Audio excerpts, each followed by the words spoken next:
너 그 목걸이 어디서 났어? 김태준의 목소리가 작은 방 안에 메아리 쳤습니다. 그의 시선은 재봉틀 앞에 앉아 천을 박음질하고 있는 10살 소녀의 목에 걸린 은빛 하트 목걸이에 완전히 고정되어 있었죠. 순간 태준의 심장이 멈춘 듯 했어요. 손끝이 차갑게 식으면서 전신에 소름이 돋았습니다. 그 목걸이는 분명했어요. 10년 전 29번째 생일에 연희에게 선물했던 바로 그 목걸이였거든요. 소유는 작은 손에 든 바늘을 멈추고 고개를 들었어요. 엄마가 주신 거예요. 태준의 얼굴이 창백하게 변했습니다. 가슴 깊은 곳에서 무언가가 쿵 하고 떨어지는 느낌이었어요. 목이 바짝 말라와서 침을 삼키기조차 어려웠죠. 새벽 6시 김태준은 침대에서 벌떡 일어나며 머리를 쥐었습니다. 어젯밤 강남 클럽에서의 술자리가 언제 끝났는지조차 기억이 나지 않았어요. 옆자리에는 이름도 기억나지 않는 여자가 깊게 잠들어 있었죠. 또 이 꼴이네. 태준은 짜증스럽게 중얼거리며 침대에서 일어났습니다. 바닥에 흩어진 양복과 넥타이를 보니 어젯밤이 어땠는지 대충 짐작이 갔어요. 휴대폰을 집어들자 부동산 관리소 직원에게서 온 메시지가 화면에 떠올랐습니다. 사장님, 9월동 연립주택 3호, 8개월 연체입니다. 오늘 직접 나가보시죠. 태주는 샤워를 대충 마치고 캐주얼한 옷으로 갈아입었어요. 거울 속 자신의 모습을 보니 39세라는 나이가 무색할 정도로 방탕한 생활의 흔적이 역력했죠. 눈가의 다크서클과 술로 부어오른 얼굴이 말해주고 있었습니다. 월세나 받으러 가자. 부자 아버지에게 물려받은 재산으로 살고 있는 자신이 한심하다는 생각이 스쳐 지나갔지만 곧 고개를 저었어요. 어차피 돈은 받아야 했거든요. 검은색 BMW에 올라탄 태주는 내비게이션에 9월동 주소를 입력했습니다. 재개발 호재 때문에 덜컥 샀던 낡은 건물들이었는데 연체자들을 상대하는 일은 늘 골치 아팠어요. 9월동에 도착한 태주는 차에서 내려 주변을 둘러봤습니다. 2년 전 매입할 때는 서류로만 봤던 곳이었는데 실제로 와보니 생각보다 훨씬 낙후된 동네였어요. 좁은 골목길 사이로 빼곡하게 들어선 연립주택들이 마치 시간이 멈춘 것처럼 느껴졌죠. 빨래가 널린 베란다, 녹슨 철문들, 여기저기 금이 간 외벽들. 태준이 살아온 강남의 고급 주거지와는 완전히 다른 세상이었습니다. 발걸음을 옮기며 사모를 찾던 태준의 코끝에 무언가 구수한 냄새가 스쳤어요. 어디선가 들려오는 재봉틀 소리와 함께 말이죠. 사모 앞에 선 태준은 잠시 망설였습니다. 낡은 철문 너머로 들려오는 재봉틀 소리가 뭔가 이상했어요. 이런 이른 시간에 누가 일을 하고 있을까 싶었거든요. 문을 두드리자 재봉틀 소리가 멈췄습니다. 잠시 후 작은 발걸음 소리가 들리더니 문이 살며시 열렸어요. 그 순간 태준의 눈앞에 나타난 건 10살 정도 되어 보이는 작은 소녀였습니다. 단정하게 빗어넘긴 머리에 깔끔한 옷차림이었지만 뭔가 어른스러운 분위기가 느껴졌어요. 안녕하세요. 누구세요? 소유의 예의 바른 인사에 태준은 잠시 당황했습니다. 보통 연체된 집에 가면 어른들이 나오는 게 당연했는데 아이가 나온 건 처음이었거든요. 어른은 안 계시니? 월세 때문에 왔는데. 태준이 어색하게 말하자 소유가 고개를 끄덕였어요. 엄마가 아파서 누워 계세요. 들어오세요. 소유는 문을 활짝 열어주며 태준을 안으로 안내했습니다. 집 안으로 들어선 태준은 말문이 막혔어요. 거실 한가운데 놓인 오래된 재봉틀과 그 주변에 가지런히 정리된 천 조각들이 보였거든요. 더 놀라운 건 소유가 다시 재봉틀 앞에 앉아 익숙한 손놀림으로 바느질을 시작한 것이었어요. 10살 아이가 어른처럼 일하는 모습에 태준의 가슴 한구석이 묵직해졌습니다.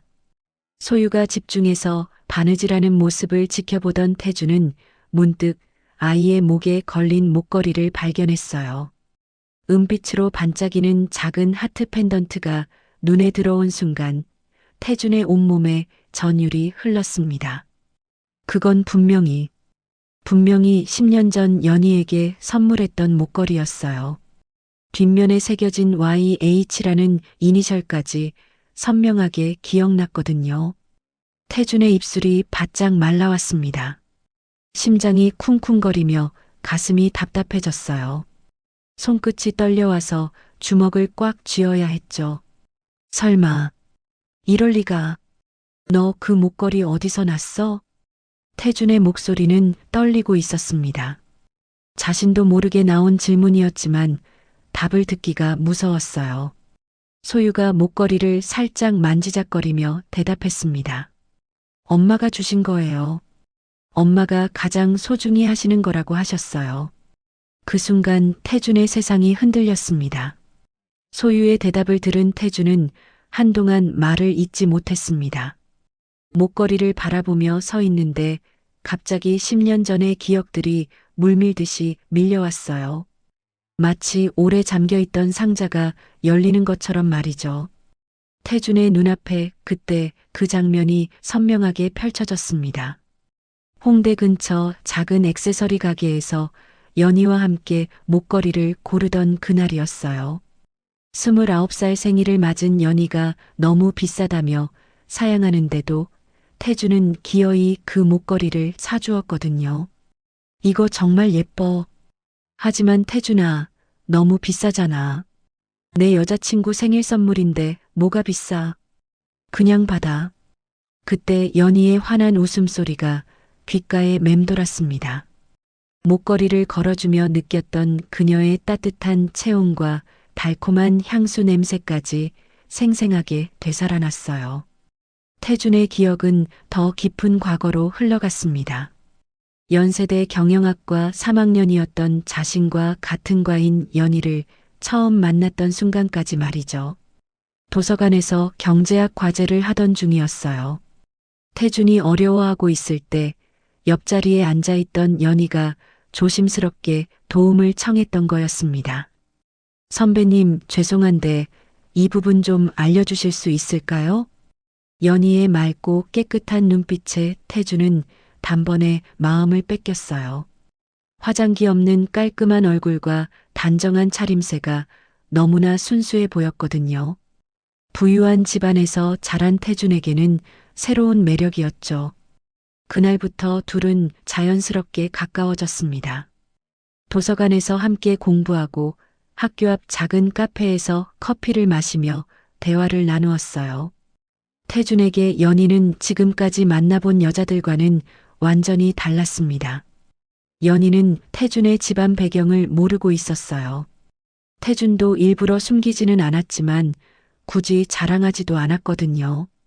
연희가 아르바이트를 여러 개씩 하며 생활비를 벌고 있을 때도 태준은 그저 열심히 사는구나 라고만 생각했죠. 어느 날 연희가 과외 아르바이트 때문에 약속을 취소한 적이 있었어요. 그때 태준은 처음으로 연희의 현실을 알게 되었습니다. 태준아, 미안해. 오늘 못 만날 것 같아. 갑자기 과외 학생이 시간을 당겨달라고 해서.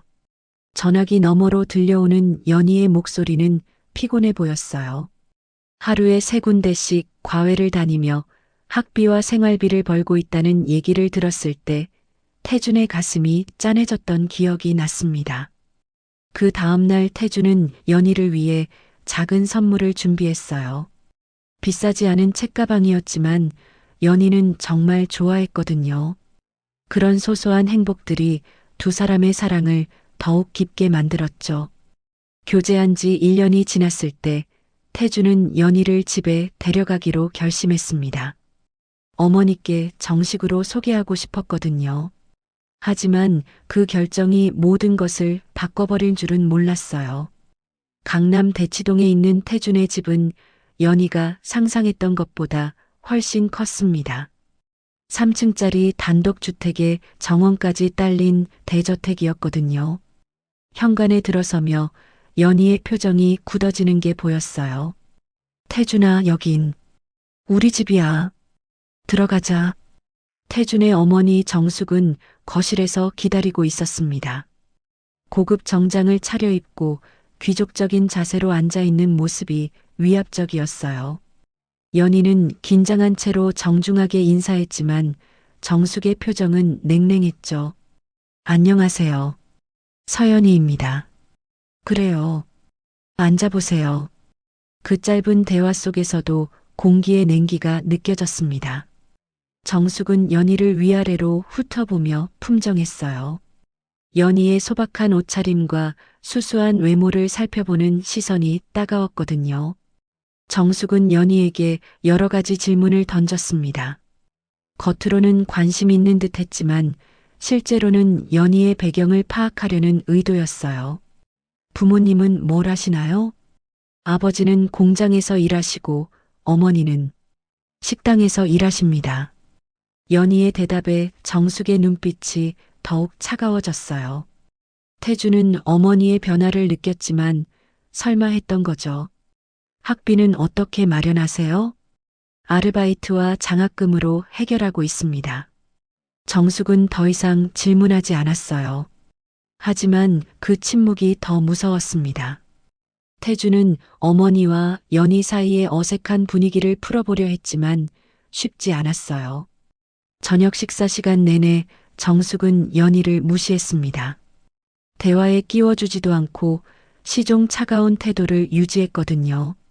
연희가 돌아간 후 집안의 분위기는 얼어붙었습니다. 태주는 어머니가 뭔가 말하려는 기색을 느꼈어요. 하지만 그날 밤은 조용히 지나갔죠. 다음 날 태준이 학교에서 돌아오자 정숙이 거실에서 기다리고 있었습니다. 평소와는 다른 진지한 표정이었어요. 태준아, 우리 얘기 좀 하자. 무슨 얘기요, 어머니? 그 여자의 말이야. 정숙의 목소리는 냉랭했습니다.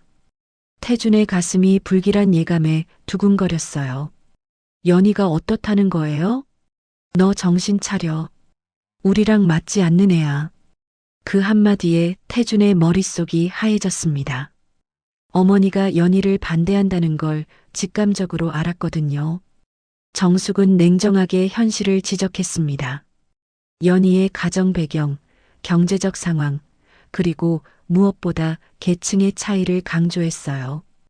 태준아, 네가 앞으로 물려받을 회사와 재산을 생각해봐. 그 여자가 감당할 수 있겠니? 어머니, 그런 걸로 사람을 판단하시면 안 되죠. 이건 판단이 아니라 현실이야. 사랑만으로는 결혼 생활이 유지되지 않아. 정숙의 논리는 차가웠지만 명확했습니다. 하지만 태준에게는 받아들일 수 없는 얘기였어요. 연희를 사랑하는 마음이 진심이었거든요. 저는 연희를 사랑합니다. 그것만으로 충분해요. 지금은 그렇게 생각할 수 있어. 하지만 시간이 지나면 후회하게 될 거야. 어머니와 아들 사이에 깊은 골이 생기기 시작했습니다. 태주는 어머니를 설득하려 했지만 정숙의 의지는 확고했어요. 그 이후로 정숙은 은밀하게 연희를 만나기 위한 계획을 세우기 시작했습니다. 아들이 모르는 사이에 말이죠. 태준이 학교에 간 사이 정숙은 연희에게 전화를 걸었습니다. 목소리는 평상시보다 한층 차가웠어요. 연희 씨, 시간 있을 때 저와 잠깐 만날 수 있을까요? 중요한 얘기가 있어서요. 연희는 순간 심장이 쿵 떨어지는 느낌이었습니다. 며칠 전 태준의 집에서 느꼈던 그 차가운 시선이 떠올랐거든요. 하지만 거절할 수는 없었어요. 네. 언제 뵐까요? 오늘 오후 2시 청담동 카페 로얄에서 뵙시다. 전화를 끄는 연희의 손이 떨렸습니다. 무언가 좋지 않은 일이 벌어질 것 같은 불안감이 온몸을 감쌌어요. 거울을 보며 가장 단정한 옷을 골라 입었지만 어떤 옷을 입어도 자신감이 생기지 않았죠. 청담동으로 가는 지하철 안에서 연희는 계속 손톱을 물어뜯었습니다. 태준의 어머니가 자신을 부른 이유를 모를 리 없었거든요. 카페 로얄은 연희가 평소에 갈 수 없는 고급스러운 곳이었어요. 입구부터 반짝이는 샹들리에와 대리석 바닥이 위압적이었죠. 정숙은 이미 창가 자리에 앉아 기다리고 있었습니다. 어서 오세요. 정숙의 인사는 예의상일 뿐이었어요. 연희가 앉자마자 정숙은 바로 본론으로 들어갔습니다. 돌려서 말하지 않겠어요. 태준이와 헤어져 주세요. 직격탄이었습니다. 연희의 얼굴이 창백해졌어요. 예상했던 말이지만 실제로 들으니 가슴이 무너지는 것 같았거든요. 저희가 뭘 잘못했나요? 잘못한 게 아니라 맞지 않는 거예요.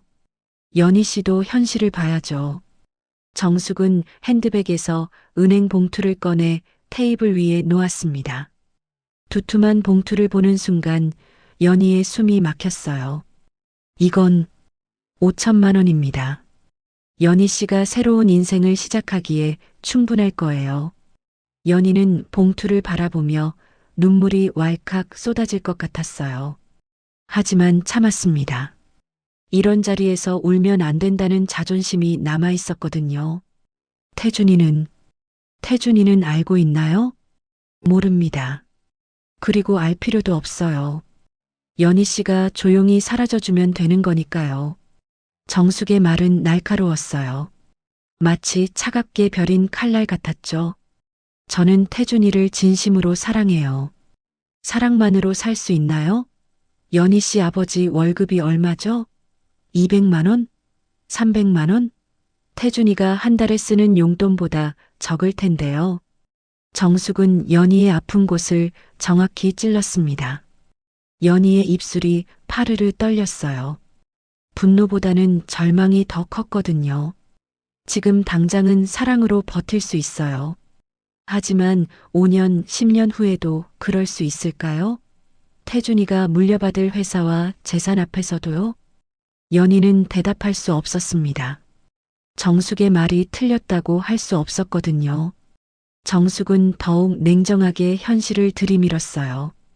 연희 씨가 정말로 태준이를 사랑한다면 그 아이의 미래를 위해서라도 떠나는 게 맞지 않을까요? 나중에 서로 원망하게 되는 것보다는 말이에요. 연희의 가슴이 찢어지는 것 같았습니다. 태준을 위해서라면 자신이 사라지는 게 맞는 건지 머릿속이 복잡했어요. 시간을 주시면 안 될까요? 좀 더 생각해보고 내일까지만 시간을 드릴게요. 그리고 연희 씨가 현명한 선택을 하실 거라 믿어요. 정숙은 일어나며 마지막 한마디를 던졌습니다. 참, 태준이에게는 연희 씨가 다른 남자를 만났다고 하겠어요. 그게 서로에게 편할 테니까요. 그 말에 연희의 심장이 멈추는 것 같았어요. 태준이가 자신을 배신자로 기억하게 된다는 뜻이었거든요. 그날 밤 연희는 한 글자도 쓸 수 없었어요. 백지 앞에 앉아 펜을 들었다가 놓았다가를 반복했죠. 무슨 말로 태준에게 이별을 고해야 할지 몰랐거든요. 새벽 4시가 되어서야 겨우 짧은 편지를 썼습니다. 태준아, 미안해. 나는 행복했어. 너도 행복하길 바라. 단 한 줄이었지만 쓰는 내내 눈물이 종이를 적셨어요. 연희는 편지와 함께 태준이 선물해준 목걸이를 봉투에 넣었습니다. 하지만 막상 보내려니 차마 목걸이를 포기할 수 없었어요. 유일한 추억의 증표였거든요. 다음 날 아침 연희는 정숙에게 전화를 걸었습니다. 받겠습니다. 조건이 있어요. 말씀해 보세요.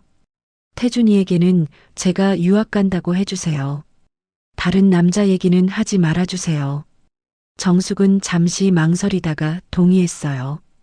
어차피 결과는 같았거든요. 연희는 태준을 만나 거짓말을 해야 했어요. 가장 사랑하는 사람에게 가장 큰 거짓말을 말이죠. 태준아, 나 미국으로 유학 가게 됐어. 갑자기? 왜? 우리 얘기 안 했잖아. 태준의 당황한 얼굴을 보니 가슴이 찢어질 것 같았어요. 하지만 이미 돌이킬 수 없었죠. 좋은 기회거든. 장학금도 받았고, 너도 축하해줘. 연희야, 뭔가 이상해. 평소 같지 않아. 태준이 연희의 손을 잡으려 하자 연희는 피했습니다. 손을 잡으면 모든 걸 말해버릴 것 같았거든요. 시간이 없어. 준비할 게 많아서. 그렇게 연희는 태준을 떠났어요. 뒤돌아보지 않기 위해 발걸음을 재촉했지만 태준이 부르는 목소리가 등 뒤에서 들려왔죠. 연희야. 하지만 연희는 돌아보지 않았습니다. 한 달 후 연희는 믿을 수 없는 사실을 알게 되었어요. 임신이었습니다. 산부인과에서 초음파를 보며 의사가 말하는 걸 들었을 때 세상이 무너지는 것 같았죠. 축하해요. 건강한 아기예요. 연희는 한동안 말을 잇지 못했어요. 가슴이 쿵쾅거리고 머릿속이 하얘졌거든요. 태준의 아이였습니다. 사랑했던 그 사람의 아이가 자신의 몸속에서 자라고 있다는 거였어요. 병원을 나서며 연희는 태준에게 전화를 걸려고 했어요. 하지만 번호를 누르다가 멈췄습니다. 이미 끝난 일이었거든요. 자신이 선택한 길이었어요. 혼자 키워야겠어. 연희의 결심은 확고했습니다. 태준의 앞길을 방해할 수는 없었거든요. 출산을 앞두고 연희는 한 번 더 태준을 보고 싶었어요. 마지막으로 그가 어떻게 지내는지 확인하고 싶었거든요. 태준이 자주 가던 홍대 카페 앞에서 기다렸습니다. 배가 불러 오래 서 있기 힘들었지만 꾹 참았어요. 1시간을 기다린 끝에 태준이 나타났어요. 하지만 혼자가 아니었습니다. 어깨까지 오는 단발머리에 세련된 옷을 입은 여자가 팔짱을 끼고 함께 걸어오고 있었거든요. 오빠, 여기 케이크 맛있대요. 그래, 들어가자. 태준은 웃고 있었어요. 연희와 헤어진 지 9개월이 지났지만 상처받은 기색은 전혀 없어 보였죠. 오히려 더 행복해 보였습니다. 연희의 가슴이 무너졌어요. 손으로 배를 감싸며 그 자리에서 무너져 앉고 싶었지만 참았습니다. 역시 어머니 말이 맞았구나. 연희는 태준에게 말하지 않기로 한 자신의 결정이 옳았다고 확신했어요. 그가 새로운 사랑을 찾은 걸 보니 더욱 그랬죠. 소유를 낳은 날 연희는 혼자였어요. 산부인과 병실에서 갓 태어난 딸을 보며 눈물을 흘렸죠. 기쁨과 슬픔이 동시에 밀려왔거든요. 이름은 뭘로 지었어요? 간호사가 물었을 때 연희는 이미 정해둔 이름을 말했어요. 소유요. 서소유. 내가 가진 유일한 소중한 것이라는 뜻이었습니다. 태준을 잃었지만 그의 일부인 딸만큼은 자신의 것이었거든요. 육아는 생각보다 힘들었어요. 밤마다 우는 아이를 달래며 연희는 수없이 포기하고 싶었죠. 하지만 소유의 얼굴을 보면 다시 힘이 났어요. 태준과 너무나 닮아 있었거든요. 소유가 5살이 되었을 때 연희에게 큰 기회가 찾아왔어요. 직장 동료가 소개해준 투자 상품이었습니다. 연희야, 이거 정말 좋은 기회야. 나도 넣었는데 벌써 수익률이 30%야. 박 사장이라는 사람이 운영하는 투자회사였어요. 보장 수익률 50%라는 말에 연희는 혹했죠. 그동안 모은 3억 원을 모두 투자했거든요. 처음 6개월은 정말로 수익이 났어요. 매달 받는 수익금으로 소유에게 좋은 것들을 사줄 수 있었죠. 피아노 학원도 보내고 예쁜 옷도 사주었어요. 하지만 그것은 달콤한 함정이었습니다. 어느 날 갑자기 박 사장과 연락이 두절되었어요. 회사도 사라졌고 투자한 돈도 모두 날아갔죠. 어떻게 이런 일이? 연희는 무너져 내렸습니다.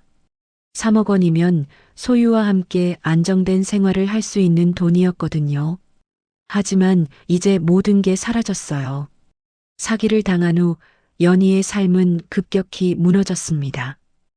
월세를 내는 것도 벅차서 더 작은 집으로 이사해야 했어요. 소유의 피아노 학원도 그만둬야 했죠. 엄마, 왜 이사해요? 여긴 너무 작아요. 잠깐만이야, 소유야. 곧 더 좋은 집으로 이사 갈 거야. 연희는 딸에게 거짓말을 해야 했어요. 언제쯤 더 좋은 집으로 갈 수 있을지 자신도 몰랐거든요. 일자리를 구하기도 쉽지 않았어요. 어린 딸을 키우는 싱글맘에게 좋은 직장은 없었죠. 결국 연희는 여러 가지 아르바이트를 전전해야 했습니다. 더 나쁜 건 8개월 전부터 몸이 안 좋아진 거였어요. 목에 혹이 만져지기 시작했고 쉽게 피곤해졌죠. 하지만 병원 갈 돈도 시간도 없었어요. 결국 연희는 일도 제대로 할 수 없게 되었고 월세마저 밀리기 시작했습니다. 그렇게 현재의 모습이 된 거였어요. 운명처럼 그 집의 주인이 바로 태준이었는지도 모른 채로 말이죠. 소유의 대답을 들은 태준은 한동안 그 자리에 서 있을 수밖에 없었습니다. 목걸이가 엄마가 준 것이라는 말이 머릿속에서 맴돌았어요. 심장이 쿵쾅거리며 가슴이 답답해졌죠. 연희가 여기 있다는 건가? 태준의 입술이 바짝 말라왔습니다. 10년 만에 연희를 만날 수도 있다는 생각에 온몸이 떨렸어요. 하지만 동시에 두려움도 밀려왔죠. 그녀가 왜 이런 곳에서 살고 있는 건지, 무슨 일이 있었던 건지 알 수 없었거든요. 소유야, 엄마는 어디 계시니?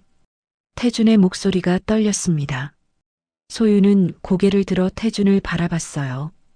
아이의 눈동자가 태준의 것과 너무나 닮아 있어서 가슴이 철렁 내려앉았죠. 엄마는 방에서 주무세요. 많이 아프시거든요. 소유의 대답에 태준의 표정이 굳어졌어요. 아프다는 말이 가슴에 꽂혔습니다. 어떻게 아프신데? 잘 모르겠어요. 자꾸 기침하시고 열이 많이 나세요. 병원에 가야 하는데. 소유가 말끝을 흐렸어요. 병원비가 없다는 걸 아이도 알고 있었던 거죠. 태주는 소유가 다시 재봉틀로 돌아가는 모습을 지켜봤습니다. 10살 아이의 손놀림이 너무나 익숙해 보였어요. 마치 몇 년째 이 일을 해온 것처럼 말이죠. 재봉틀 옆에는 완성된 옷들이 깔끔하게 개어져 있었어요. 아이용 원피스, 치마, 블라우스까지 다양했죠. 모두 소유가 손으로 만든 것들이었습니다. 소유야, 이거 다 네가 만든 거니? 네. 엄마가 가르쳐 주셨어요. 엄마가 아프시니까 제가 대신 일해야죠. 소유의 대답이 태준의 가슴을 후벼 팠어요. 10살 아이가 엄마 대신 생계를 책임지고 있다는 현실이 받아들여지지 않았거든요. 태준은 방 한구석에 놓인 약통들을 발견했습니다. 해열제, 기침약, 소화제, 여러 가지 약들이 작은 상자에 가득 들어 있었어요. 소유야, 엄마 약은 누가 사주니? 제가 사요. 재봉이라면 돈을 받거든요. 그 돈으로 약도 사고 쌀도 사고. 아이의 말을 듣는 태준의 눈가가 뜨거워졌습니다. 자신이 클럽에서 하루 만에 쓰는 돈이면 이 모든 문제가 해결될 텐데 여기서는 10살 아이가 바늘에 손가락을 찔려가며 그 돈을 벌고 있었거든요. 그때 안쪽 방에서 심한 기침 소리가 들려왔습니다. 소유가 재빨리 일어나 방으로 뛰어갔고 태준도 뒤따라갔어요. 방문이 살짝 열려 있어서 안이 보였습니다. 침대에 누워있는 여자의 모습이 눈에 들어왔을 때 태준의 세상이 멈춰버렸어요. 연희였습니다.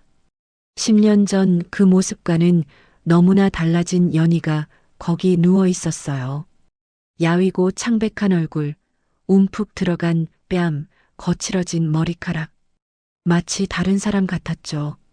엄마, 물 드실래요? 소유가 물컵을 들고 연희 곁에 앉았어요. 연희는 힘겹게 일어나 물을 마셨습니다. 그러다 문틈으로 서 있는 태준과 눈이 마주쳤어요. 물컵이 연희의 손에서 떨어져 바닥에 떨어졌습니다. 파르르 떨리는 입술로 연희가 속삭였어요. 태준아. 태준은 방 안으로 들어갔습니다. 연희는 이불을 끌어올려 자신을 가리려 했지만 이미 늦었어요. 태준은 그녀의 변한 모습을 모두 봤거든요. 연희야. 대체 무슨 일이? 태준의 목소리가 떨렸습니다. 사랑했던 여자가 이렇게 병들어 있는 모습을 보니 가슴이 찢어질 것 같았어요. 왜 여기 있어? 연희가 힘겹게 물었어요. 태준이 이 집 주인이라는 걸 모르고 있었거든요. 이 집이 내 집이야. 월세 받으러 온 거야. 연희의 얼굴이 더욱 창백해졌습니다. 운명의 장난이 너무나 잔혹했어요. 하필이면 태준의 집에서 살고 있었다니 말이죠. 8개월째 월세를 못 냈구나. 태준의 말에 연희가 고개를 숙였어요. 변명할 말이 없었거든요. 미안해. 조금만 기다려줘. 소유가 이래서 태준의 목소리가 높아졌어요. 10살 애가 뭘 어떻게 이래? 연희는 대답할 수 없었습니다. 현실이 너무나 비참했거든요. 태준은 침대 옆 의자에 앉았습니다. 연희와 가까워지니 그녀의 상태가 더 심각해 보였어요. 숨 쉬는 것조차 힘들어하는 모습이었죠. 언제부터 아팠어? 8개월 정도. 처음엔 감기인 줄 알았는데. 연희의 말이 기침으로 끊어졌어요. 태준은 그녀의 손을 잡고 싶었지만 주저했죠. 10년의 시간이 그들 사이를 가로막고 있었거든요. 병원은 가봤어? 돈이 없어서. 연희의 대답에 태준의 가슴이 먹먹해졌습니다. 자신은 매일 수십만 원씩 술값으로 쓰면서 연희는 병원비가 없어서 아픈 것도 치료받지 못하고 있었던 거예요. 소유가 방으로 들어와 엄마 옆에 앉았어요. 엄마, 이 아저씨가 집주인이래요. 소유야, 잠깐 밖에서 놀고 있을래? 아저씨랑 엄마가 할 얘기가 있어서. 소유는 고개를 끄덕이고 나갔어요. 방에는 태준과 연희만 남게 되었죠. 소유는 몇 살이야? 태준이 조심스럽게 물었어요. 이미 답을 알고 있었지만 확인하고 싶었거든요. 10살. 올해 10살이야. 연희의 대답에 태준의 심장이 쿵 떨어졌습니다. 자신들이 헤어진 지 10년, 소유의 나이가 10살이라는 건 혹시 소유 아빠가 그런 얘기는 하지 마. 연희가 태준의 말을 끊었어요. 하지만 그녀의 떨리는 목소리가 모든 걸 말해주고 있었죠. 태준은 잠시 말을 잇지 못했어요. 머릿속이 복잡했거든요. 소유가 자신의 딸일 수도 있다는 생각에 온몸이 떨렸죠. 왜 말하지 않았어? 왜 연락하지 않았어? 무슨 소용이 있어? 넌 이미 다른 사람과. 연희가 말을 멈췄어요. 10년 전 태준과 다른 여자를 봤던 그 순간이 떠올랐거든요. 다른 사람? 무슨 소리야? 태준이 당황했어요. 연희의 말을 이해할 수 없었거든요. 미국 유학 간다고 했잖아. 그래서 헤어진 거 아니야? 태준아, 어머니가 뭘? 연희는 말하기를 주저했어요. 10년 전 정숙과의 만남을 털어놔야 하는지 고민되었거든요. 태준은 연희의 표정에서 뭔가 숨기고 있다는 걸 알아챘어요. 하지만 지금은 다른 게 더 중요했죠. 일단 병원부터 가자. 당장 가야겠어. 돈이 없다고 했잖아. 내가 낼 거야. 태준의 말에 연희가 고개를 저었어요. 싫어. 동정받고 싶지 않아. 동정이 아니야. 이건 태준도 자신이 왜 이러는지 정확히 설명할 수 없었어요. 그냥 연희가 아픈 걸 보고 있을 수 없었거든요. 밖에서 소유의 목소리가 들렸습니다. 엄마, 배고파요. 태준이 시계를 보니 벌써 오후 1시였어요. 점심시간이 한참 지났는데도 아이는 밥을 못 먹고 있었던 거죠.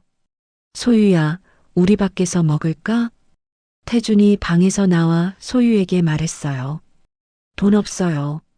소유의 태연한 대답에 태준의 가슴이 아팠습니다. 10살 아이가 돈 없다는 말을 이렇게 자연스럽게 하다니 말이에요. 태준은 소유와 연희를 번갈아 바라봤습니다. 1시간 전까지만 해도 그냥 월세나 받고 돌아갈 생각이었는데 모든 게 바뀌어 버렸어요.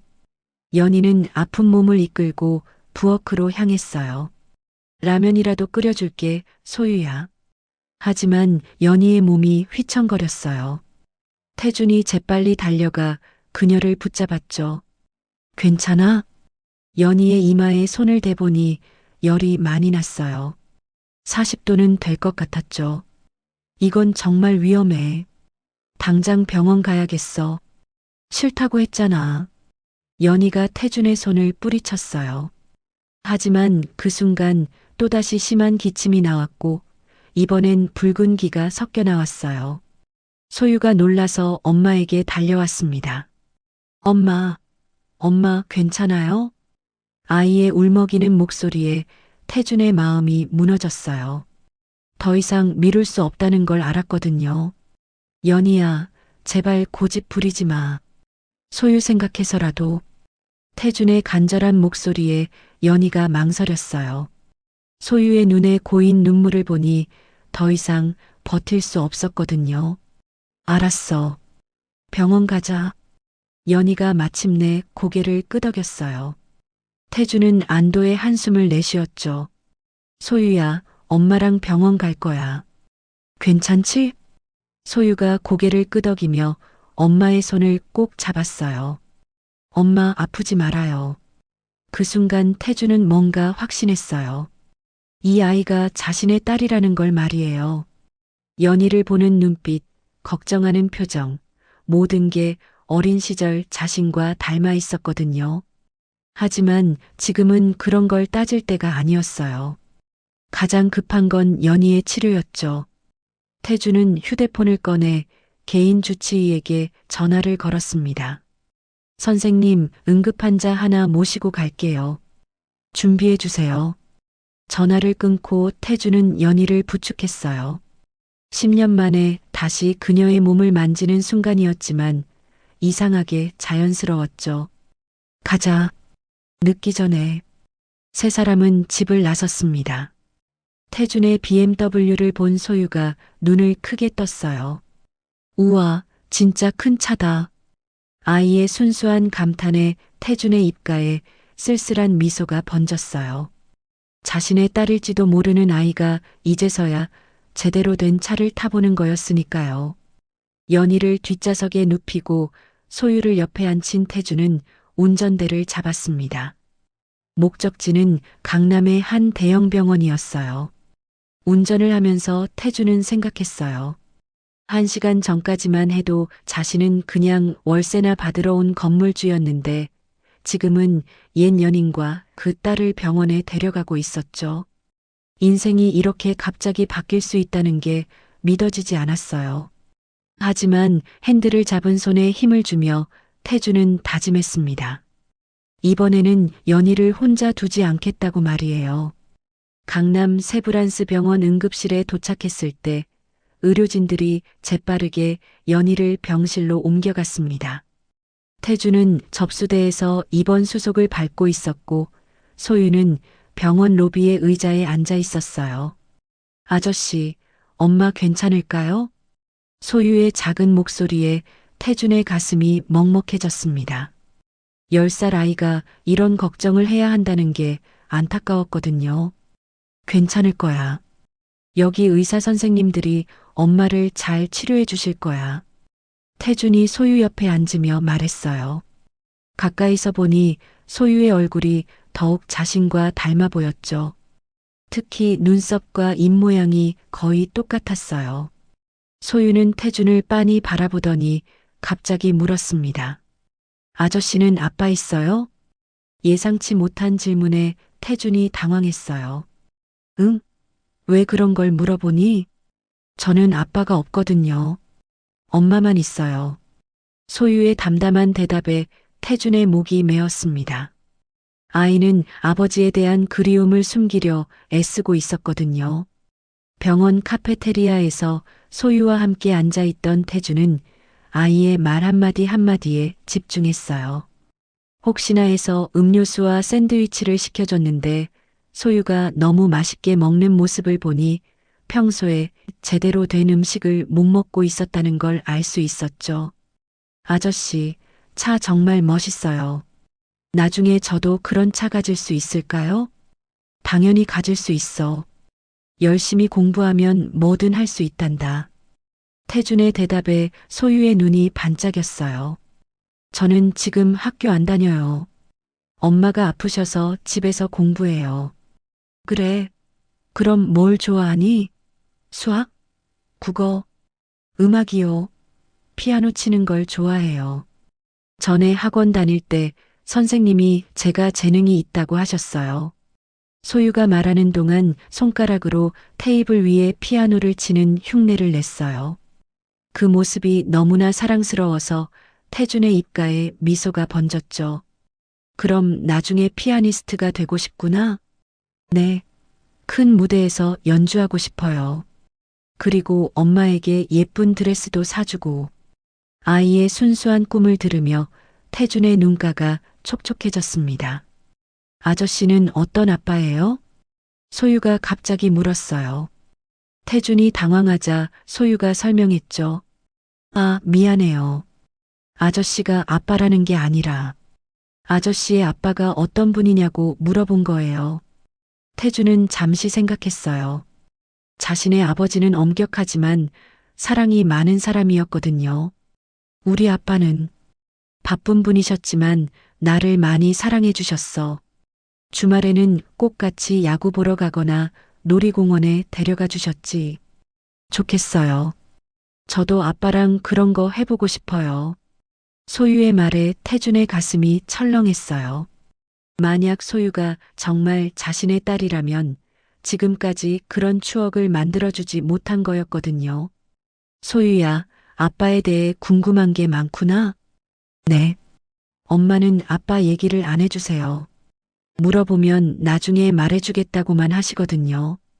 태주는 연희가 왜 아버지 얘기를 피하는지 알 것 같았어요. 자신에게 말하지 못한 이유와 같을 거였죠. 소유와 대화를 나누면서 태주는 점점 더 확신하게 되었어요.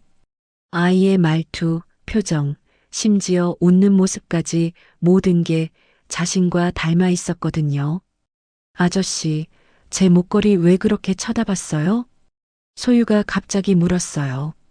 목에 걸린 하트 목걸이를 만지작거리며 말이죠. 그냥 예뻐서 그래. 누가 사준 거라고 했지? 엄마요. 엄마가 가장 소중한 거라고 하시면서 주셨어요. 그래서 저도 항상 차고 있어요. 태준의 가슴이 뜨거워졌어요. 연희가 그 목걸이를 소유에게 준 이유를 알 것 같았거든요. 소유야, 혹시 생일이 언제니? 3월 15일이에요. 태준이 계산해 보니 딱 맞았어요. 연희와 마지막으로 만난 게 10년 전 5월이었으니까요. 그때 병원 직원이 다가왔어요. 보호자분이세요? 환자분이 깨어나셨습니다. 연희는 병실 침대에 누워 링거를 맞고 있었어요. 얼굴에 조금 혈색이 돌아온 것 같았죠. 소유가 엄마 곁으로 달려가서 손을 꼭 잡았어요. 엄마, 괜찮아요? 응, 괜찮아. 소유야, 아저씨가 잘 돌봐주셨지? 연희가 태준을 바라봤어요. 고마움과 미안함이 섞인 복잡한 표정이었죠. 의사 선생님이 뭐라고 하셔? 태준이 조심스럽게 물었어요. 연희는 잠시 망설이다가 대답했죠. 갑상선암이래요. 꽤 진행됐다고. 수술해야 한대요. 태준의 표정이 굳어졌어요. 암이라는 말이 가슴에 꽂혔거든요. 소유야, 잠깐 밖에서 기다릴래? 엄마랑 아저씨가 중요한 얘기 좀 해야겠어. 연희가 딸에게 말했어요. 소유는 고개를 끄덕이고 병실을 나갔죠. 두 사람만 남자 연희가 먼저 입을 열었어요. 태준아, 정말 고마워. 병원비까지. 그런 얘기 하지 마. 그것보다 다른 얘기부터 하자. 태준의 목소리가 진지해졌어요. 소유는 내 딸이지? 직설적인 질문에 연희가 당황했어요. 하지만 더 이상 숨길 수는 없었죠. 태준아, 솔직히 말해줘. 소유가 내 딸이 맞지? 태준의 간절한 눈빛에 연희는 고개를 끄덕일 수밖에 없었어요. 미안해. 그 한마디로 모든 게 확인되었습니다. 태준은 한동안 아무 말도 할 수 없었어요. 왜 말하지 않았어? 10년 동안 내 딸이 있다는 걸 왜 숨겼어? 태준의 목소리가 떨렸어요. 분노와 슬픔이 동시에 밀려왔거든요. 말할 수 없었어. 너는 이미 다른 사람과. 또 그 얘기야? 나는 다른 사람 만난 적 없어. 너 때문에 몇 년이나 힘들어했는지 알아? 태준이 목소리를 높였어요. 연희가 움찔했죠. 강남에서 봤어. 다른 여자랑 팔짱 끼고 걷는 거. 언제 봤다는 거야? 10년 전. 소유를 낳기 직전에. 연희의 설명을 들은 태준이 기억을 떠올렸어요. 그때쯤이면 설마 사촌 누나 말하는 거야? 누나가 이혼해서 위로해주러 같이 다녔는데. 태준의 말에 연희의 얼굴이 창백해졌어요. 자신이 오해했다는 걸 깨달았거든요. 그럼 내가 잘못 본 거였어? 연희의 목소리가 떨렸어요. 10년간의 오해가 한순간에 무너지는 기분이었죠. 연희야, 대체 무슨 일이 있었던 거야? 태준이 무언가 깨달았어요. 어머니가 개입했을 가능성 말이죠. 어머니가 뭐라고 했어? 연희는 망설이다가 10년 전 정숙과의 만남을 털어놨어요. 5천만 원을 받고 헤어진 것, 태준을 위해 떠난 것까지 모든 걸 말했죠. 태준은 말문이 막혔어요. 어머니가 그런 일을 저질렀다는 게 믿어지지 않았거든요. 어머니가 그런 짓을. 태준아, 어머니를 원망하지 마. 나도 결국 돈을 받았으니까. 돈? 그 돈은 어떻게 됐어? 사기당했어. 투자한다고 했는데. 모두 날렸어. 연희의 담담한 고백에 태준의 주먹이 저절로 쥐어졌어요. 연희야, 정말 미안해. 내가 몰랐다고 해서 변명이 되는 건 아니지만. 태준아, 네 잘못이 아니야. 아니야. 내가 더 관심을 가졌어야 했어. 네가 왜 떠났는지 끝까지 알아봤어야 했어. 태준은 자책감에 빠졌어요. 10년 동안 딸과 함께하지 못한 시간들이 너무나 아까웠거든요. 소유한테 내가 아빠라는 걸 말해야겠어. 태준의 결심 어린 목소리에 연희가 놀랐어요. 태준아, 소유는 내 딸이야. 내가 책임져야 할 아이고. 태준의 눈에 아버지로서의 결의가 보였어요. 앞으로 어떻게 할 거야? 연희가 조심스럽게 물었어요. 태준은 잠시 생각하다가 대답했죠. 일단 네 치료부터 하자. 수술비는 내가 모두 부담할게. 고마워. 하지만 너무 큰 빚을 지는 것 같아서. 빚이 아니야. 가족이니까. 태준의 말에 연희의 눈에 눈물이 고였어요. 10년 만에 듣는 가족이라는 단어였거든요.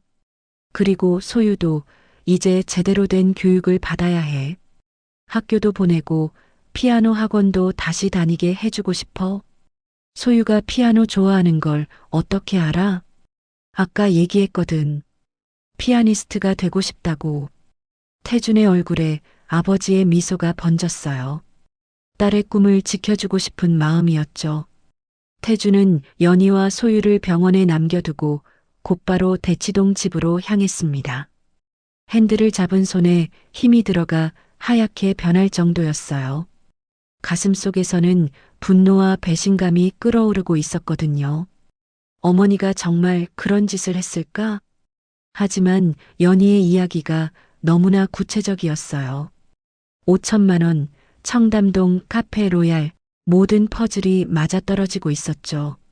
차에서 내린 태준의 걸음은 평소보다 무거웠습니다. 10년 동안 자신이 얼마나 바보같이 살았는지, 그리고 딸의 존재조차 모르고 지낸 세월이 얼마나 허무한지 깨닫고 있었거든요. 현관문을 열고 들어서자 정숙이 거실에서 차를 마시고 있었어요. 평소처럼 우아한 자세였지만 태준에게는 그 모든 게 가식으로 보였죠. 어머니, 태준의 목소리가 평소와 달랐어요. 차갑고 날카로웠죠. 정숙이 고개를 들어 아들을 바라봤습니다. 태준아, 오늘 약속 있다고 했잖니. 약속은 취소했습니다. 태준이 정숙 맞은편에 앉으며 직시했어요. 어머니의 눈을 피하지 않았죠. 어머니, 물어볼 게 있어요. 태준의 진지한 어조에 정숙이 찻잔을 내려놓았어요. 뭔가 심상치 않다는 걸 직감했거든요. 10년 전에 연희를 만나셨죠? 그 한마디에 정숙의 얼굴이 굳어졌습니다. 태준은 어머니의 표정 변화를 놓치지 않았어요. 갑자기 왜 그런 얘기를? 대답해 주세요. 서연이를 만나셨냐고 묻고 있어요. 태준의 목소리에 강압이 담겨 있었어요. 정숙은 잠시 망설이다가 고개를 끄덕였죠. 만났어. 왜 만나셨어요? 그리고 무슨 얘기를 하셨어요? 정숙은 일어나서 창가로 걸어갔습니다. 등을 돌린 채로 말했어요. 그 애가 너한테 무슨 말을 했니? 제가 묻고 있잖아요. 어머니가 연희에게 뭐라고 하셨냐고요. 태준도 일어나 어머니 뒤로 다가갔어요. 정숙의 어깨가 미세하게 떨리는 게 보였죠. 태준아, 넌 아직도 그 애를 사랑하고 있구나. 정숙이 돌아서며 한숨을 쉬었어요. 체념하는 듯한 표정이었죠. 사랑하는 게 문제가 아니에요. 어머니가 뭘 했는지가 문제죠. 나는 너를 위해서 한 거야. 정숙의 목소리가 떨렸어요. 태주는 어머니의 고백을 기다렸죠. 그 애한테 돈을 줬어. 5천만 원. 너에게서 떠나라고 했어. 드디어 나온 고백이었습니다. 태준의 주먹이 꽉 쥐어졌어요. 어떻게 그런 짓을 하실 수 있어요? 태준아, 너는 모르겠지만 현실이 그래. 사랑만으로는 안 되는 거야. 정숙이 아들을 달래려 했지만 태준의 분노는 더욱 커져만 갔어요. 그게 어머니가 정할 일이에요? 제 인생이잖아요. 태준의 목소리가 집안에 울려 퍼졌습니다. 정숙은 소파에 주저앉으며 자신의 행동을 정당화하려 했어요. 태준아, 그때 너는 29이었어. 아직 어렸고 판단력이 부족했어. 어렸다고요? 29이 어려요? 그래, 어렸어. 특히 연애에 관해서는 더욱 그랬고, 정숙의 목소리에는 확신이 담겨 있었어요. 자신이 옳다고 믿고 있었거든요. 그의 집안 배경을 봤니? 아버지는 공장 노동자고 어머니는 식당에서 일해. 너랑 맞지 않아. 그게 뭐가 문제예요? 사람됨이 중요하지 집안이 중요해요? 사람됨도 중요하지만 현실도 봐야지. 네가 물려받을 회사와 재산을 생각해봐. 정숙은 냉정하게 현실론을 펼쳤어요. 하지만 태준에게는 받아들일 수 없는 논리였죠. 그런 논리로 사람을 판단하시는 거예요? 판단이 아니라 사실이야. 나중에 너도 고마워할 거야. 어머니의 말에 태준의 가슴이 답답해졌어요. 10년 동안 저는 연희가 저를 버리고 떠났다고 생각했어요. 그러게 빨리 잊고 새로운 사람 만나라고 했잖니. 어머니의 태연한 반응에 태준이 치를 떨었어요. 어머니 때문에 제가 얼마나 고생했는지 알아요? 태준의 목소리가 떨렸어요. 10년간의 방황이 떠올랐거든요. 연희를 잃고 난 후에 술만 마시고 여자들이나 만나고 인생을 망쳤잖아요. 그건 네가 정신을 못 차린 거지. 내 탓이 아니야. 정숙이 책임을 회피하자 태준이 더욱 격분했어요.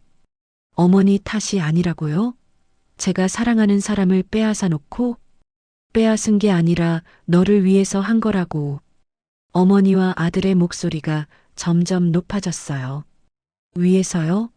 누구를 위해서요? 저를 위해서라고 하는데 저는 10년 동안 불행했어요.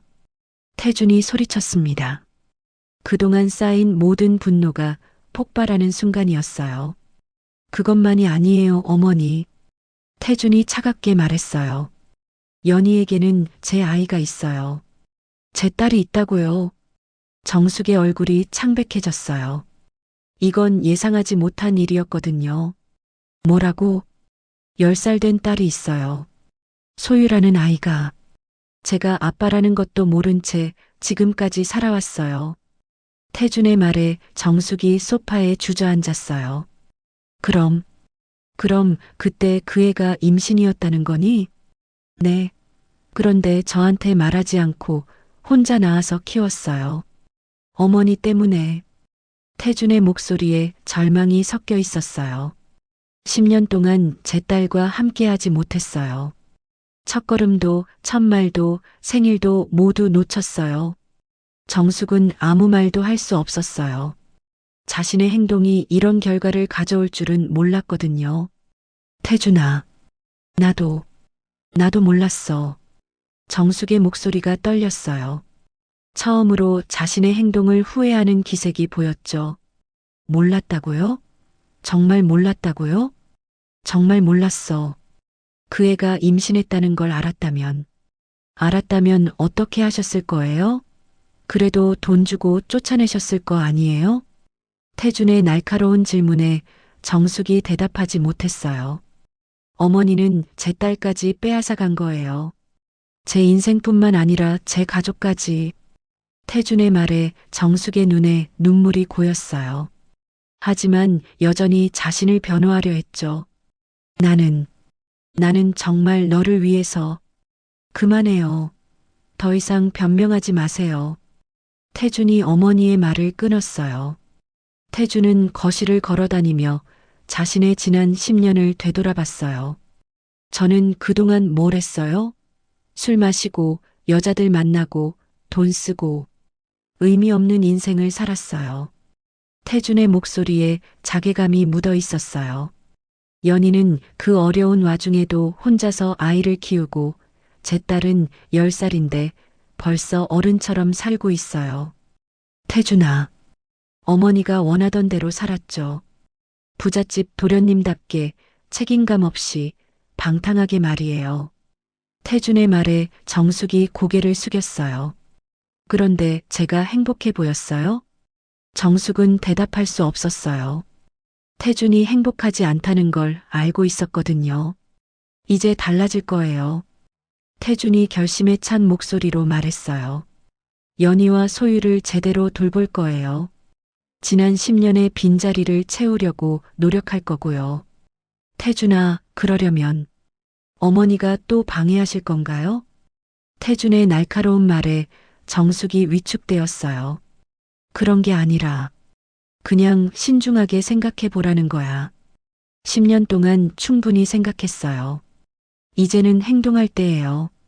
태준이 문을 향해 걸어가며 말했어요. 당분간 집에 오지 않을 거예요. 연희 치료하고 소유 돌보느라 바쁠 테니까. 태준아. 정숙이 불렀지만 태준은 돌아보지 않았어요. 그리고 어머니, 다시는 제 가족에게 해코지하지 마세요. 이번에는 제가 가만히 있지 않을 거니까. 태준의 경고에 정숙의 얼굴이 창백해졌어요. 현관문을 나선 태준은 깊게 숨을 들이마셨어요. 가슴속에 맺혀있던 10년간의 응어리가 조금은 풀린 기분이었죠. 차에 올라탄 태준은 핸드폰을 꺼내 연희에게 메시지를 보냈어요. 곧 갈게. 소유한테 저녁 뭐 먹고 싶은지 물어봐. 그리고 자신에게 다짐했어요. 이제부터는 진짜 아버지가 되겠다고, 진짜 남자가 되겠다고 말이에요. 뒤돌아보니 집 창문에서 정숙이 서 있는 게 보였어요. 하지만 태준은 더 이상 미련을 두지 않았죠. 자신에게는 이제 더 중요한 가족이 있었으니까요. 연희와 소유, 그리고 함께 만들어가야 할 새로운 미래가 있었거든요. 차에 탄 태준의 입가에 오랜만에 진짜 미소가 번졌어요. 이제야 진짜 인생이 시작되는 기분이었거든요. 연희의 수술을 하루 앞둔 병실은 긴장감으로 가득했어요. 태준은 밤늦도록 병실에 남아 연희와 소유 곁을 지키고 있었죠. 소유는 엄마 옆 간이침대에 잠들었지만 연희는 잠이 오지 않는 듯 천장만 바라보고 있었어요. 태준아, 고마워. 정말 고마워. 연희가 작은 목소리로 말했습니다. 태준은 그녀의 손을 조심스럽게 잡았어요. 고맙다는 말 하지 마. 당연한 거야. 만약 수술이 잘못되면 그런 소리 하지 마. 반드시 잘 될 거야. 태준의 확신에 찬 목소리에 연희가 작게 웃었어요. 10년 전 그 따뜻함이 여전했거든요. 소유는 어떻게 하지? 내가 입원해 있는 동안 내가 돌볼 거야. 이제 내 딸이니까. 태준의 말에 연희의 눈에 눈물이 글썽였어요. 10년 만에 진정한 가족이 된 기분이었죠. 그때 소유가 잠꼬대를 했어요. 아빠. 두 사람이 동시에 소유를 바라봤어요. 아이는 여전히 깊게 잠들어 있었지만 무의식 중에 아빠를 부르고 있었죠. 다음 날 오전 8시 연희가 수술실로 들어갔어요. 태준은 소유와 함께 수술실 앞 복도에서 기다렸죠. 6시간이 걸릴 예정이라고 했지만 1분 1초가 너무나 길게 느껴졌어요. 아저씨, 엄마 괜찮을까요? 소유가 불안한 표정으로 물었어요. 태준은 소유를 안아주며 다독였죠. 괜찮을 거야. 의사 선생님이 최고라고 하셨잖아. 하지만 태준 자신도 불안했어요. 만약 연희에게 무슨 일이라도 생긴다면 상상하기조차 싫었거든요. 시간을 보내기 위해 태준은 소유에게 책을 읽어주거나 병원 내 카페에서 음료수를 사주었어요. 하지만 소유의 마음도 수술실에 가 있어서 집중하기 어려웠죠. 아저씨, 저 하나만 물어볼게요. 응, 뭐든지 물어봐. 아저씨도 엄마를 사랑하세요? 소유의 순진한 질문에 태준의 가슴이 뜨거워졌어요. 응, 아저씨는 엄마를 정말 많이 사랑해. 그럼 우리 가족이 될 수 있어요? 태준은 소유의 작은 손을 잡으며 대답했어요. 그렇게 되었으면 좋겠어. 너도 그렇게 생각하니? 소유가 환하게 웃으며 고개를 끄덕였어요. 오후 3시 수술실 문이 열리며 의사가 나왔어요. 태준과 소유가 재빨리 달려갔죠. 수술 잘 끝났습니다. 다행히 전이도 없었고 완전히 제거했어요. 의사의 말에 태준의 무릎에 힘이 빠질 뻔했어요. 소유는 기뻐서 팔짝팔짝 뛰었죠. 정말요? 엄마가 나았어요? 완전히 나으려면 시간이 걸리지만 수술은 성공적이었어요. 2주 정도 입원하시고 집에서 회복하시면 됩니다. 태준은 의사에게 깊이 고개를 숙여 인사했어요. 소유도 따라서 인사했죠. 연희가 회복실로 옮겨졌을 때 태준과 소유는 조용히 그녀 곁에 앉아 깨어나기를 기다렸어요. 연희의 얼굴은 창백했지만 평화로워 보였죠. 엄마, 빨리 일어나요. 소유가 엄마의 손을 꼭 잡으며 속삭였어요. 저녁 무렵 연희가 천천히 눈을 떴어요. 가장 먼저 본 것은 자신을 걱정스럽게 바라보는 태준과 소유의 얼굴이었죠. 수술, 어떻게 됐어? 성공했어요, 엄마. 의사 선생님이 완전히 나았다고 하셨어요. 소유가 기쁜 목소리로 말했어요. 연희의 눈에서 안도의 눈물이 흘러내렸죠. 정말, 정말 고마워, 태준아. 이제 걱정하지 마. 앞으로는 내가 다 챙길게. 태준이 연희의 이마에 살짝 키스했어요. 10년 만에 진심 어린 키스였죠. 소유가 박수를 치며 웃었어요. 우와, 정말 가족 같아요. 그 말에 태준과 연희가 서로를 바라봤어요. 이제 정말 가족이 될 때가 된 것 같았거든요. 연희가 회복하는 동안 태주는 완전히 다른 사람이 되었어요. 매일 아침 일찍 병원에 와서 연희를 돌보고 소유와 함께 시간을 보냈죠. 예전에 다니던 클럽들은 모두 정리했어요. 술 친구들과의 연락도 끊었고요. 대신 소유를 위해 근처 초등학교의 전학 절차를 밟고 피아노 학원도 알아봤어요. 아저씨, 정말 피아노 학원 보내주실 거예요? 당연하지. 소유가 피아니스트가 되고 싶다고 했잖아. 소유의 눈이 반짝였어요. 꿈이 현실이 될 수 있다는 희망이 생겼거든요. 태주는 또한 연희와 소유가 살 새 집도 알아보고 있었어요. 9월동의 낡은 집이 아니라 깨끗하고 안전한 곳으로 말이죠. 엄마, 아저씨가 새 집도 구해주신대요. 소유야, 아저씨한테 너무 많은 걸 바라면 안 돼. 연희가 걱정했지만 태주는 웃으며 대답했어요. 연희야, 이제 우리 가족이잖아. 가족끼리 뭐가 미안해? 연희의 수술 일주일 후 드디어 소유에게 진실을 말할 때가 왔어요. 세 사람은 병원 옥상 정원에 앉아 있었죠. 소유야, 엄마랑 아저씨가 중요한 얘기가 있어. 태준이 소유의 손을 잡으며 말했어요. 심장이 두근거렸지만 더 이상 미룰 수는 없었거든요.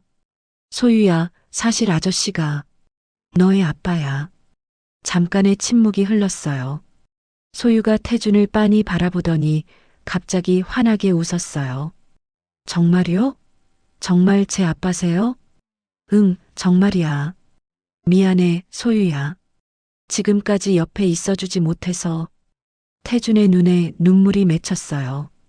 소유는 태준의 목을 껴안으며 소리쳤죠. 와, 드디어 아빠가 생겼어요. 엄마, 저 정말 행복해요. 소유의 순수한 기쁨에 연희도 눈물을 흘렸어요. 이렇게 행복한 순간이 올 줄은 몰랐거든요. 아빠, 이제 아빠라고 불러도 되죠? 당연하지. 아빠가 얼마나 그 말을 듣고 싶었는지 몰라. 태준이 소유를 꽉 안으며 말했어요. 드디어 진짜 아버지가 된 기분이었죠. 그 후 일주일 동안 태준은 매일 병원에서 연희와 소유와 함께 시간을 보냈어요. 소유는 이제 태준을 아빠라고 부르며 완전히 따랐죠. 아빠, 오늘은 뭐 할 거예요? 엄마가 좀 더 나으시면 우리 집도 보러 가고 학교도 가볼까? 와, 정말요? 새 학교요? 소유의 들뜬 모습을 보며 태주는 자신이 이 아이를 위해 할 수 있는 모든 것을 해주고 싶었어요. 연희도 매일 조금씩 좋아졌어요. 목소리도 더 맑아지고 웃음도 많아졌죠. 태준아, 정말 많이 변했구나. 뭐가? 예전에 너라면 이렇게 책임감 있게 굴지 않았을 텐데. 연희의 말에 태준이 쓴웃음을 지었어요. 이제야 진짜 어른이 된 것 같아. 늦었지만 마침내 연희의 퇴원일이 정해졌어요. 2주간의 입원 생활을 마치고 집으로 돌아가는 날이었죠. 태주는 이미 새 집을 구해놨어요. 강남은 아니지만 깨끗하고 안전한 아파트였죠. 소유가 다닐 초등학교도 가까웠고요. 엄마, 새 집 정말 예쁠까요? 응, 아빠가 구해주신 집이니까 분명 예쁠 거야. 연희도 이제 태준을 아빠라고 부르며 소유의 말에 맞장구 쳤어요. 짐을 싸면서 태준은 생각했어요.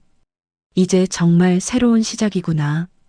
연희의 건강도 회복되고 소유도 행복해하고 자신도 변했고. 아빠 고마워요. 소유의 순진한 감사 인사에 태준이 웃었어요. 소유야, 아빠가 더 고마워. 이렇게 좋은 딸을 만나게 해줘서. 병원을 나서며 태준의 차에 오른 세 가족은 새 집으로 향했어요. 차 안에서는 웃음소리가 끊이지 않았죠. 아빠, 새 집에 피아노도 있어요? 응, 아빠가 새 피아노 사뒀어. 소유 마음에 들지 모르겠지만. 와, 정말요? 소유가 손뼉을 치며 기뻐했어요. 연희도 태준을 고마운 눈빛으로 바라봤죠. 너무 많은 걸 해줘서 미안해. 미안하다는 말 그만해. 이제 우리 가족이잖아. 태준의 말에 연희가 미소를 지었어요. 차창 밖으로는 따뜻한 봄 햇살이 비치고 있었어요. 마치 새로운 시작을 축복해주는 것 같았죠. 새 아파트에 도착한 세 가족은 깨끗하고 밝은 집을 둘러봤어요. 소유방에는 정말로 새 피아노가 놓여 있었고 거실은 넓고 밝았죠. 우와, 정말 꿈 같아요. 소유가 집 안을 뛰어다니며 좋아했어요. 연희도 부엌을 둘러보며 감탄했죠. 태준아, 정말 고마워. 꿈만 같아. 이제 시작이야. 우리 앞으로 더 행복해질 거야. 태준이 연희와 소유를 안으며 말했어요. 저녁에는 세 가족이 함께 첫 식사를 했어요. 소유가 피아노로 작은 연주까지 들려주며 축하했죠. 아빠, 엄마, 우리 정말 행복한 가족이죠? 소유의 말에 태준과 연희가 서로를 바라봤어요. 드디어 진정한 가족이 된 것 같았거든요. 하지만 아직 한 가지 남은 일이 있었어요. 연희한테 사기친 박 사장을 찾아내는 것이었죠. 태준은 가족을 위해 그 일도 반드시 해결할 생각이었어요. 연희야, 내일부터 그 박 사장 찾는 일 시작할 거야. 태준아, 위험하지 않을까? 괜찮아. 법적으로 처리할 거니까. 태준의 확신에 찬 말에 연희가 안심했어요. 이제 정말 모든 게 잘 될 것 같았거든요. 창밖으로는 별이 빛나고 있었어요. 새로운 시작을 알리는 별처럼 말이죠. 새 집에 정착한 지 일주일 후 태준은 본격적으로 박 사장을 찾기 시작했어요. 연희가 당한 투자 사기를 그냥 넘어갈 수는 없었거든요. 3억 원이면 작은 돈이 아니었고 무엇보다 사랑하는 사람이 당한 피해였으니까요. 태준은 사립탐정과 변호사를 고용했어요. 그리고 연희에게서 들은 정보들을 토대로 수사를 시작했죠. 박 사장이라는 사람, 본명은 박재현입니다. 현재 필리핀으로 도피한 것으로 보이는데요. 사립탐정의 보고를 들은 태준의 눈빛이 차가워졌어요. 필리핀에 있다고요? 네, 하지만 한국으로 들어오는 루트를 파악했습니다. 어머니 제사 때문에 몰래 입국할 예정이라고 하네요. 태준은 냉소적인 미소를 지었어요. 사기꾼도 효도는 하는 모양이었죠. 언제쯤 들어온다고 하던가요? 다음 주 화요일 인천공항으로 들어올 예정입니다. 태준은 계획을 세우기 시작했어요. 이번에는 박 사장이 절대 도망칠 수 없도록 완벽하게 준비할 생각이었죠. 인천공항 입국장에서 태준은 기다리고 있었어요. 경찰과 검찰, 그리고 피해자들과 함께 말이죠. 박 사장이 나타나는 순간 체포할 수 있도록 모든 준비가 끝나 있었거든요. 오후 2시 드디어 박재현이 나타났어요. 50대 중반의 뚱뚱한 남자로 선글라스를 끼고 모자를 깊이 눌러 쓰고 있었지만 사진과 똑같았죠. 적이 나왔습니다. 사립탐정이 태준에게 신호를 보냈어요. 태준은 경찰에게 고개를 끄덕였죠. 박재현이 입국장을 나오려는 순간 경찰들이 그를 포위했어요. 박재현 씨죠? 투자 사기 혐의로 체포합니다. 뭔 소리예요? 저는 박재현이 아닌데요. 박재현이 당황하며 발뺌했지만 소용없었어요. 이미 모든 증거가 준비되어 있었거든요. 수갑이 채워지는 박재현을 보며 태준은 차가운 미소를 지었어요. 이제 시작일 뿐이었죠. 한 달 후 법정에서 재판이 열렸어요. 태준은 연희와 함께 방청석에 앉아 있었죠. 연희는 여전히 회복 중이었지만 직접 증언하기 위해 나왔어요. 피고인 박재현은 2019년부터 2023년까지 총 47명의 피해자에게서 120억 원을 편취한 혐의를 받고 있습니다. 검사의 기소장 낭독을 들으며 태준은 박재현을 노려봤어요. 박재현은 여전히 무죄를 주장하고 있었지만 증거는 명백했죠. 증인 서연희 씨, 앞으로 나와주시기 바랍니다. 연희가 증인석에 섰어요. 태준이 손을 꼭 쥐어주며 용기를 북돋워줬죠. 제가 박재현 피고인에게 속아서 3억 원을 잃었습니다. 그 돈은 제가 딸과 함께 살기 위해 모은 전 재산이었어요. 연희의 목소리가 떨렸지만 또렷했어요. 그 때문에 저희 모녀는 힘든 생활을 해야 했고, 제가 병에 걸렸을 때도 치료비가 없어서 고생했습니다. 박재현이 고개를 숙였어요. 처음으로 죄책감을 느끼는 것 같았죠. 재판은 3개월간 계속되었어요. 태주는 최고의 변호사를 고용해서 박재현에게 최대한 무거운 형량이 나오도록 했죠. 드디어 판결일이 왔어요. 법정은 피해자들과 가족들로 가득 찼어요. 피고인 박재현에게 징역 5년을 선고하며 피해자들에게 총 120억 원을 배상하라고 명한다. 판사의 선고에 법정에서 박수가 터져 나왔어요. 태준도 연희의 손을 꼭 잡으며 안도했죠. 박재현은 충격을 받은 표정으로 앉아 있었어요. 5년이면 출소 후에도 정가자로 살아가야 했거든요. 또한 피고인의 해외 계좌에서 발견된 재산은 모두 몰수하여 피해자들에게 배상하도록 한다. 추가 선고에 연희의 눈에 눈물이 고였어요. 잃어버린 돈을 되찾을 수 있게 된 거였거든요. 판결 후 박재현이 연희와 태준에게 다가왔어요. 수갑을 찬 채로 고개를 깊이 숙였죠.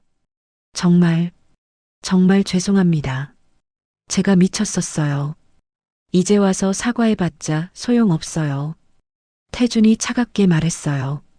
하지만 그래도 정말 미안합니다. 특히 연희 씨, 아이까지 있으시는데. 박재현의 진심 어린 사과에 연희가 복잡한 표정을 지었어요. 박 사장님, 5년 동안 깊이 반성하세요. 그리고 다시는 이런 일 하지 마세요. 연희의 너그러운 마음에 박재현이 더욱 고개를 숙였어요. 태주는 박재현이 끌려가는 모습을 지켜봤어요. 복수는 완성되었지만 생각보다 후련하지는 않았어요. 그보다는 연희와 소유와 함께할 미래가 더 중요했거든요. 한 달 후 연희는 사기당한 3억 원 중 80%인 2억 4천만 원을 되찾을 수 있었어요. 나머지는 다른 피해자들과 나눠서 받게 되었죠. 태준아, 이 돈으로 뭘 할까? 연희가 통장을 보며 물었어요. 오랜만에 보는 큰 돈이었거든요. 소유 교육비도 넣어두고 나머지는 네가 쓰고 싶은 대로 써. 아니야, 우리 가족을 위해서 쓸 거야. 연희의 말에 태준이 미소를 지었어요. 이제 정말 가족이 된 것 같았거든요. 소유는 새 피아노 학원에서 실력을 인정받고 있었어요. 선생님이 콩쿠르에 나가보라고 할 정도였죠. 아빠, 엄마, 저 정말 피아니스트가 될 수 있을까요? 당연하지. 소유는 뭐든 할 수 있어. 태준이 딸을 안으며 말했어요. 이제 소유의 꿈을 마음껏 펼쳐줄 수 있게 되었거든요. 어느 날 태준에게 어머니 정숙에게서 전화가 왔어요. 몇 달간 연락을 끊고 지내던 중이었죠. 태준아, 엄마야. 시간 있을 때 한번 만날 수 있을까? 정숙의 목소리에는 전에 없던 부드러움이 있었어요. 무슨 일이세요? 그냥 미안한 마음이 있어서. 그리고 손녀를 보고 싶어서. 태주는 잠시 생각했어요. 어머니도 나름대로 후회하고 있는 것 같았거든요. 연희와 상의해보고 연락드릴게요. 연희는 의외로 만나보자고 했어요. 태준아, 어머니도 가족이잖아. 소유에게는 할머니고. 연희의 너그러운 마음에 태준이 감동했어요. 카페에서 만난 정숙은 예전과 달리 소박한 옷차림이었어요. 소유를 보는 눈빛도 따뜻했죠. 소유야, 할머니야. 처음 보는데도 할머니를 알아보겠니? 소유가 정숙을 똑똑히 바라보더니 말했어요. 할머니, 아빠 닮았어요. 그 말에 정숙이 웃음을 터뜨렸어요. 소유의 순수함에 마음이 녹은 거였죠. 연희야, 정말 미안해. 내가 내가 너무 잘못했어. 정숙이 연희에게 고개를 숙이며 사과했어요. 진심이 담긴 사과였죠. 괜찮아요, 어머님. 이제 다 지난 일이에요. 연희의 용서에 정숙의 눈에 눈물이 고였어요. 소유야, 할머니가 늦게 나타나서 미안해. 이제부터 많이 사랑해줄게. 할머니, 저도 할머니 사랑해요. 소유의 순수한 사랑 표현에 정숙이 울먹였어요. 그날 밤 새 집에서 새 가족이 저녁을 먹고 있을 때 태준이 갑자기 일어섰어요.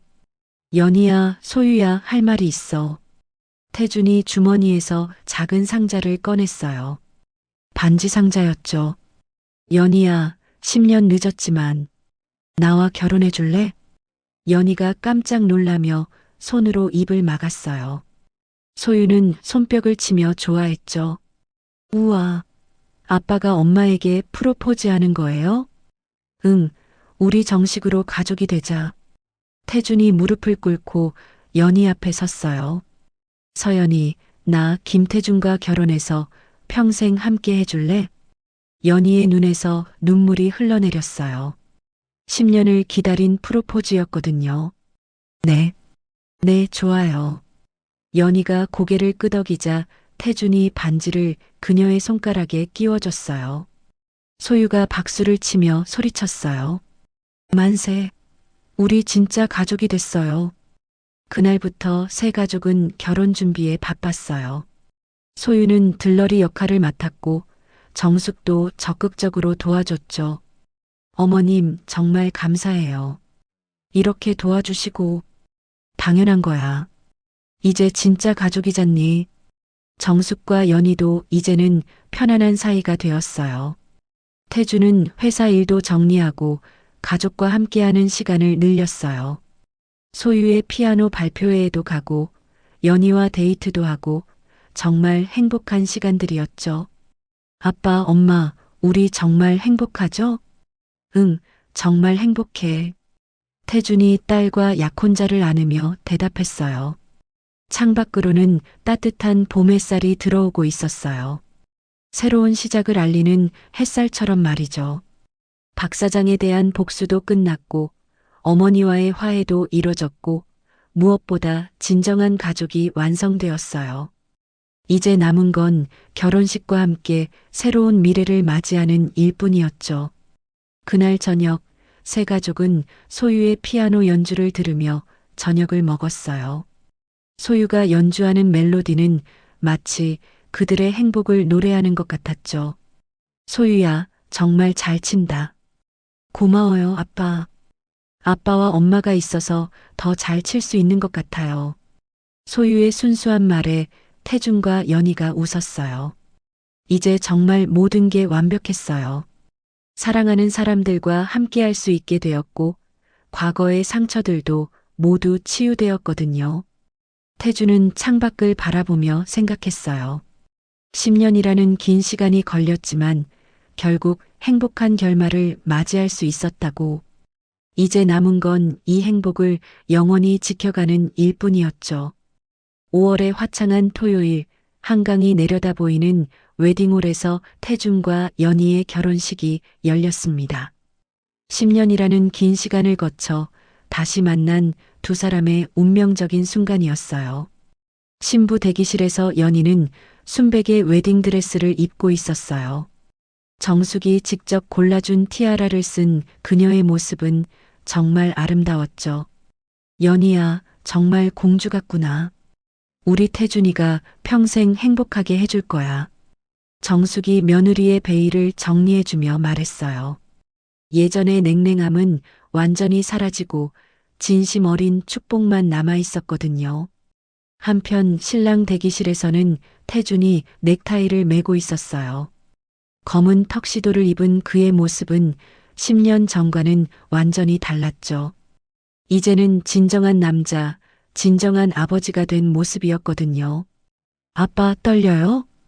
분홍 들러리 드레스를 입은 소유가 물었어요. 응, 조금 떨려.